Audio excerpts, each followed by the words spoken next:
Most snake plants will flower at maturity, but before that you have to own one and take care of it properly. Today I'm going to be analyzing how to grow snake plants by various methods. The first method is quite similar to how you would grow your ginger. In this method, the stem or the rhizome is obtained from an already existing snake plant, and then the stem is planted directly into soil just as you would plant your ginger, and then just after a few days you will see that it will start to sprout, and trust me, you will end up with a snake plant. This method is not always used because it ends up giving you just one snake plant pop. Let's move on to the next method.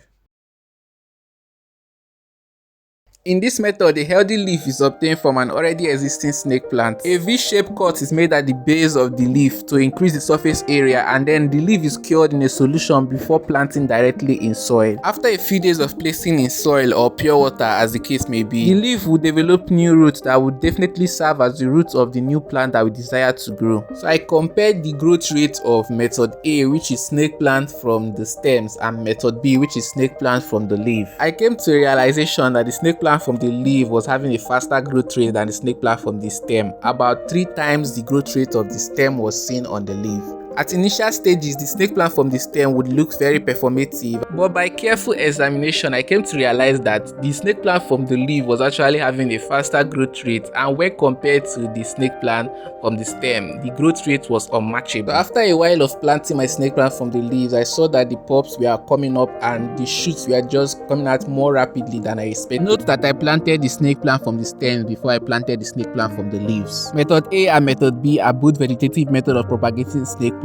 That is, a new plant can be derived from a growth projection of the parent plant or from a cut portion of the parent plant. Snake plants are slow growing plants, but I can assure you that if you grow your snake plant from the leaf, you actually have a good result. This is the result of method A after 3 months, and this is the result of method B after 3 months. So I had to replant it to have the exact growth condition that is required to grow properly. One unique characteristic of snake plants is its hardiness. They have the ability to thrive under pressure and to withstand a long time without moisture. It does not necessarily require artificial fertilization or special care, so you just need to keep it like any other plant that you keep at home. After about 5 months, my snake plant sprouts were already looking like snake plants in the making. At this point, I knew that transplanting was the ideal thing to be done. Initially, I thought that the snake plant had just 2 shoots, but on careful examination, I can see that there are other 2 shoots at the back of the snake plant. And that is why I always say that the snake plant from the leaf increases your chances of having more snake plant within a short time. And so there was a rise in competition among these shoots, and so I had to separate them because you know what happens when plants are overcrowded in an area. There will be competition for light, water, minerals, and scarce resources that you as a human may not really understand. I filled up this plastic container with ordinary potting soil, and I was going to transplant these snake plant cuttings into there. And so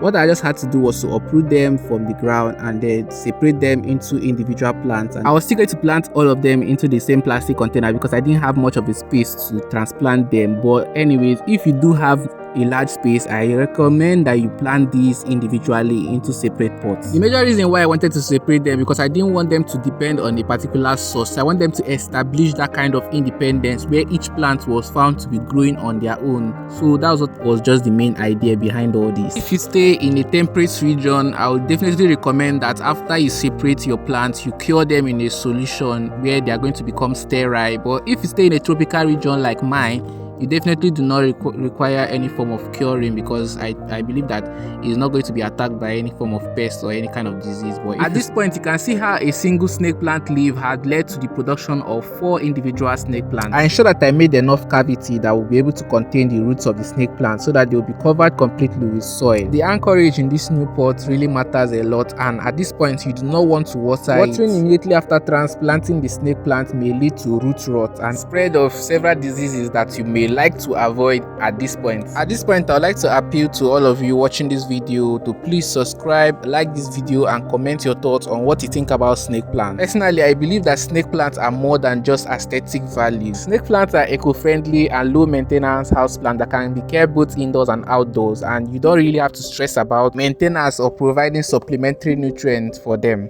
There are thousands of varieties of snake plants, and the method of growing snake plant that I've stated in this video apply to them all. The only difference is that different kinds of snake plant have different thickness, and so they store different amount of nutrients in them, and so the latency period or the dormancy period of the snake plant will be different depending on the variety of the snake plant that you planted. All things being equal, globally a lot of people have preferred to grow snake plant from the leaf other than the stem, and here is the reason why.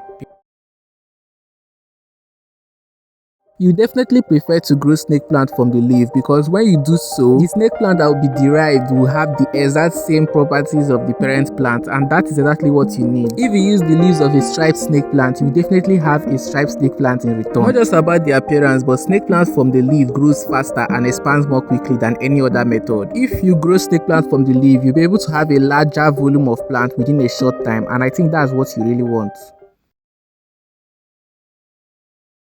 If your snake plant happen to flower like mine did, there are chances that your flower will get pollinated. Pollination is the process of fertilization in plants. It usually happens when there are 2 or more flowers, or even when there is just 1 flower, and then that kind of pollination is called self-pollination. When snake plants get pollinated, a kind of fruit is formed. The fruits look more or less like cherry tomatoes, and on average, a particular snake plant can produce about 20 of these fruits. Each fruit have just 1 seed, and they are drupes, and so when these seeds are collected from the fruits, they are then planted, which will then grow into a new snake plant. But there's one problem about this. When the snake plant grows from the seed, there is a mutation that occurs because the snake plant is unable to transfer the whole gene that is stored in it. A seed obtained from a striped snake plant may not necessarily produce a plant that is striped. The time my snake plant bloomed, it was not pollinated, and it was definitely fine by me because I wasn't interested in doing anything with the seeds. So that was why I didn't hesitate to cut off the plant stalk after it had finished blooming. In summary, there are generally 3 methods of growing snake plants: the method of growing snake plant from the stem cutting, the method of growing snake plant from the leaf cutting, and the method of growing snake plant from the seed. Of them all, the method of growing snake plant from the leaf cutting is the best method because I've tested it and I've come to conclusion actually that snake plant from the leaf is actually the best method.